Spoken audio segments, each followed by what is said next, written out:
Halo semuanya, kembali lagi bersama saya Michael. Di video kali ini kita akan coba membahas tentang strategi kripto di bulan September. Kira-kira kita harus bagaimana, lalu kita juga akan melakukan crypto updates nih ya. Oke, mungkin kita coba lihat dulu, tapi disclaimer on karena ini hanya opini dan juga hanya untuk memprovide data juga gitu ya. Nah, kita coba lihat dulu untuk hari ini, memang kita sedikit koreksi ya, 1,98%. Bitcoin kembali ke level 48.700. Ini pun baru pada saat video ini dibuat ya. Lalu Ethereum juga turun, Cardano turun, rata-rata memang yang big caps ini lagi turun, lagi koreksi cukup dalam, walaupun harusnya masih ada yang hijau juga ya. Seperti Terra Luna, HBAR juga lagi naik-naiknya gitu ya, lagi cukup ada upside sedikit, Solana, Mana, dan lain-lain, tapi rata-rata juga beberapa turun lah, seperti itu. Nah, kita lihat Fear and Greed Index juga. Kalau Fear and Greed Index untuk ini 79, jadi market masih extreme greed gitu ya. Jadi memang kita harus berhati-hati. Mungkin kalau sekarang kita turun ini ya, ini kan belum diupdate nih, masih 10 jam lagi. Mungkin kalau misalnya kita lihat market turun, mungkin ini akan sedikit menurun lah kira-kira. Nah, kita langsung masuk aja ke dalam chart Bitcoin dulu. Kita update Bitcoin karena Bitcoin sebenarnya relatif sideways juga sih kalau kita lihat dari harganya juga ya sekarang. Nah, kita lihat kita ada candle warna merah di sini, tapi kita lihat dulu nih pembahasannya. Kira-kira kita TP-nya kapan? Apakah sekarang kita udah TP? Apakah ini tanda-tanda kita akan bearish gitu ya? Saya coba provide opini saya juga. Nah, yang pertama kita harus lihat adalah satu trendline yang dibuat ini adalah yang garis warna biru. Mungkin kalian bisa lihat. Nah, garis warna biru ini memang menurut saya ini cukup krusial. Kenapa? Karena ini kita mulai dari 20 Juli gitu ya. Lalu dia ada naik ke bawah dari tes di garis warna biru ini di tanggal Agustus awal gitu ya. Lalu dia naik lagi dari tes lagi di sini. Jadi garis warna biru ini atau trendline warna biru ini bisa kita bilang bisa kita jadikan support. Itu intinya ya. Lalu sekarang kalau kita lihat sekarang ini kira-kira mungkin kita mau ke garis biru, mau retest ke garis biru, apakah bisa? Sebenarnya di sini pun ada beberapa support dulu nih sebelum kita turun, karena kalau misalnya kita lihat kita mau retest ke bawah ini kira-kira ini di level 47 ribuan. Tapi ini bisa menjadi salah satu indikator kita. Indikator apa? Pada saat kita lihat nih, wah kalau misalnya harga Bitcoin ini udah turun dari garis warna biru ini, dari trendline ini, udah breakdown istilahnya seperti ini. Nah, ini kita harus was-was seperti itu kalau dia udah turun di sini. Walaupun ada satu support lagi yang saya lihat ini untuk Bitcoin, kira-kira ini di level segini, previous high-nya dia. Previous higher low-nya dia, yaitu di sekitar 44.000, 43.000, di mana dia agak sedikit konsolidasi juga ya di sini ya. Di previous dia punya sebelumnya lah istilahnya seperti itu. Jadi ini adalah level-level terakhir untuk kita melihat apakah Bitcoin masih bisa melanjutkan kenaikan atau enggak. Karena memang kalau kita tahu juga di bulan September kurang begitu bagus lah ya, seperti itu. Nah, mungkin kita lihat dulu nih, karena kita lihat Bitcoin turun, kira-kira supportnya di mana dan lain-lain ya. Mungkin kita masuk ke dalam candle lebih kecil yaitu candle 4 jam mungkin seperti ini. Kalau saya lihat ini sebenarnya dia ada support kan. Awalnya biasanya dia ada support di exponential moving average 20 dan exponential moving average 50 seperti ini ya. EMA 50 dan EMA 20-nya. Dan di sini biasanya waktu kemarin ini sempat dia ada retest di dalam EMA 20-nya. Jadi cukup bagus. Tapi untuk sekarang dia EMA 20-nya sepertinya tidak kuat menahan gitu ya. Jadi dia sekarang turun lagi gitu. Nah, kalau misalnya kita dari previous case-nya juga, EMA 50 ini akan menjadi salah satu support tambahan juga nih. Kita lihat di sini dia pernah tes juga di EMA 50 di tanggal 13 Agustus seperti itu ya. Jadi kalau misalnya kita lihat Bitcoin turun lagi, itu pun nggak apa-apa, nggak usah panik dulu karena memang di sini masih ada exponential moving average 50-nya. Kira-kira seperti itulah, dimana ini mungkin masih bisa tertahan. Dan previous high-nya juga sebenarnya. Kita kalau misalnya buka Fibonacci yang kita sering bahas, yaitu trend base Fibonacci kita yang kita ambil dari swing previous low-nya ini, paling bawahnya ke atas ini, lalu kita lihat dari swing-nya dia gitu ya. Di sini pun ada support, yaitu di sekitar level 47.900-an gitu. Nah, di previous high-nya dia nih, ini akan menjadi yang sebelumnya menjadi resistance. Ini kan ada resistance ya. Pada saat dia breakout, sekarang ini menjadi support gitu. Karena kan yang dulu jadi resistance jadi support, yang dulunya support biasanya bisa menjadi resistance. Kira-kira seperti itulah. Karena teknikal ini hanya bergantung dengan support dan resistance aja. Jadi kalau misalnya kita lihat dari sekarang, ya kira-kira harusnya masih ada beberapa support dan target kita. Memang kalau misalnya Bitcoin turun ini, semoga ini masih bisa tertahan ya di 47.900 atau sekitar 48.000 lah di target ini. Mungkin kita ganti warna lain gitu ya. Kira-kira seperti ini, di sekitar 48 ribuan akan menjadi target kita. Semoga bisa tertahan, karena saya lihat sendiri sebenarnya Bitcoin ini untuk minggu ini ya, karena ini masih akhir Agustus, masih bisa sih melanjutkan kenaikan, sebenarnya seperti itu. Tapi mungkin kita harus sedikit mengalami konsolidasi dulu sebelum itu.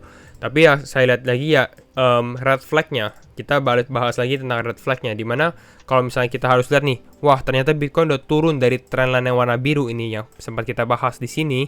Nah ini baru kita nih udah mulai bisa pasang stop loss juga di sini gitu ya. Jadi kalau misalnya dia turun, kita udah tahu. Istilahnya seperti itu. Lalu selanjutnya juga di previous high-nya dia juga di sekitar 44.000 di bagian ini.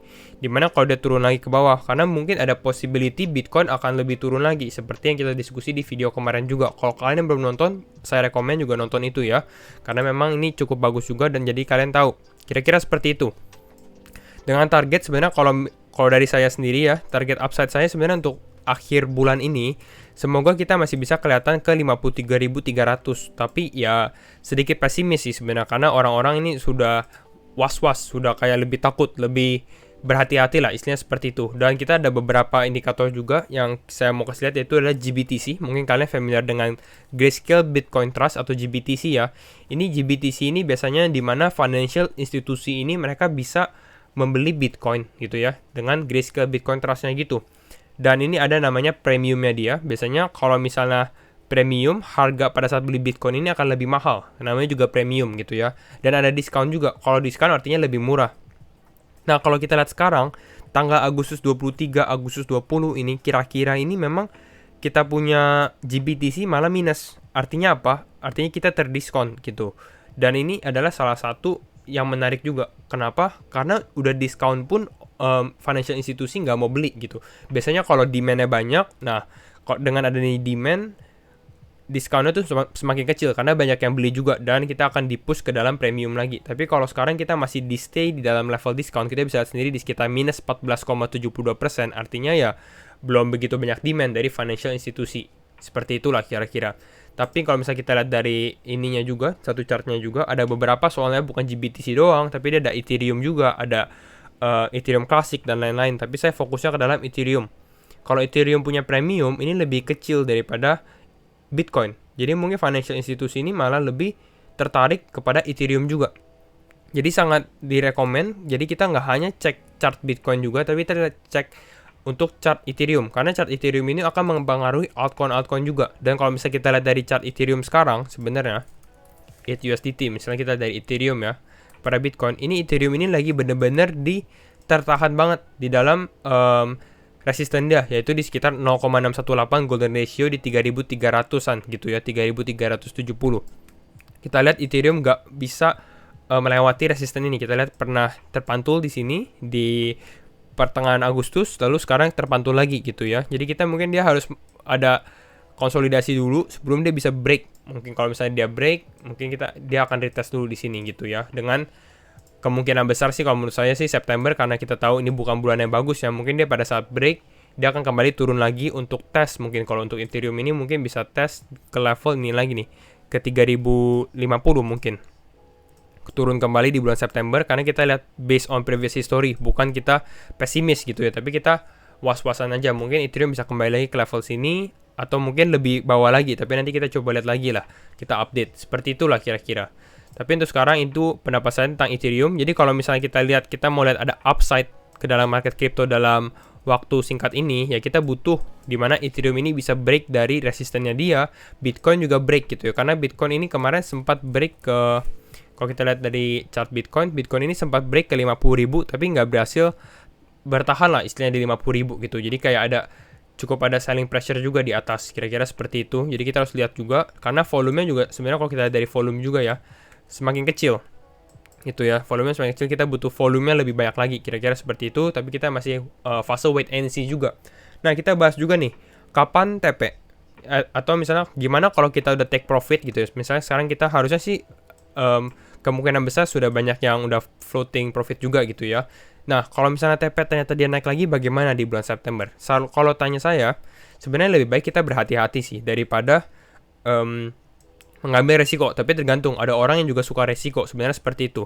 Tapi kalau kalian berhati-hati ternyata dia naik, kalau saya punya saran itu seperti ini. Kita tahu yang namanya elite wave theory, di mana Bitcoin ini kalau misalnya dia bisa pas atau bisa melewati all time high dia sebelumnya, gini ya, di all time high sebelumnya itu sekitar 65.000. Artinya apa? Artinya kemungkinan besar saya bisa yakin mungkin 90% atau lebih, ini tuh kita mungkin bisa melewati kita bisa kembali melanjutkan kenaikan lah, istilahnya seperti itu. Atau mungkin Bitcoin bisa sampai ke 100.000 dolar lebih, seperti itu kira-kira. Nah, ini adalah salah satu konfirmasi yang sangat benar-benar positif kalau Bitcoin bisa break all-time high sebelumnya. Jadi kalau misalnya kita lihat dia naik, ya kita bisa masuk kalau misalnya mau benar-benar safe gitu ya. Ya di sini setelah dia break dari 65.000. Kira-kira seperti itu. Tapi kembali lagi ya, kalau misalnya ternyata dia turun, ya itu kan lebih baik kita berhati-hati. Lalu ada yang nanya juga nih, kalau September apakah altcoin akan terdampak? Kalau menurut saya sih pasti terdampak. Kalau tergantung sih alasannya apa yang membuat Bitcoin jatuh, apa yang membuat September ini market crypto crash. Apakah kemarin kita bilang tapering? Kalau tapering itu biasanya makro ya. Jadi rata-rata semua financial market bakal terdampak. Jadi Bitcoin pun terdampak, altcoin pun juga akan terdampak. Contohnya kita lihat di bulan Mei ini nih, di tanggal 19 Mei di sini.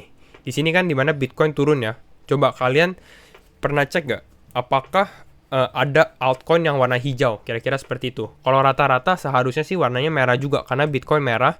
Tapi ya saya nggak berani bilang 100% semua merah. Kenapa? Karena memang ada 11.000 coin juga seperti itu ya. Jadi kalian harus cek satu-satu. Tapi rata-rata pasti merah. Dan yang kita harus lihat adalah altcoin yang berfundamental kuat dan memang potensi di bawahnya itu tinggi. Contoh, kita lihat pada saat dia turun ini, salah satu altcoin yang menjadi highlight waktu dia turun itu adalah Matic. Di tanggal pertengahan Mei, kita lihat Matic ini di pertengahan Mei ini, 19 Mei pada saat Bitcoin turun, dia juga ikut turun nih. Dia turun berapa nih? Dari all time high dia turun sekitar 70%. Tapi beberapa hari berikutnya dia naiknya langsung cepat banget gitu ya. Jadi dia langsung naik recovery cepat sekali ke 221%. Istilahnya seperti itu. Walaupun ya ini melanjutkan penurunan karena memang market crypto konsolidasi. Tapi hal-hal seperti itulah fundamental itu sangat nggak akan berbohong lah gitu ya. Jadi cari kripto-kripto yang berfundamental kuat. Ya memang kalau misalnya turun pun kita tetap yakin gitu. Tapi untuk overall outlook juga kalau menurut saya masih cukup positif untuk market crypto. Walaupun kita tahu September misalnya kita konsolidasi. Tapi kembali lagi kita akan bisa hopefully ya di bulan Oktober November pada saat kita sudah selesai mengalami koreksi ya kita akan kembali melanjutkan kenaikan. Kira-kira seperti itu aja. Dan kalau misalnya turun sebenarnya adalah waktu untuk kita misalnya menambah akumulasi atau enggak kita rebalance portfolio kita. Istilah seperti itu, tapi kita lihatlah target Bitcoin sekarang yang seperti saya sudah bilang lagi ya. Itu saja video dari saya, hanya update soal untuk Bitcoin dan market crypto in general. Jangan lupa like, comment, dan subscribe, and see you in the next video. Bye-bye.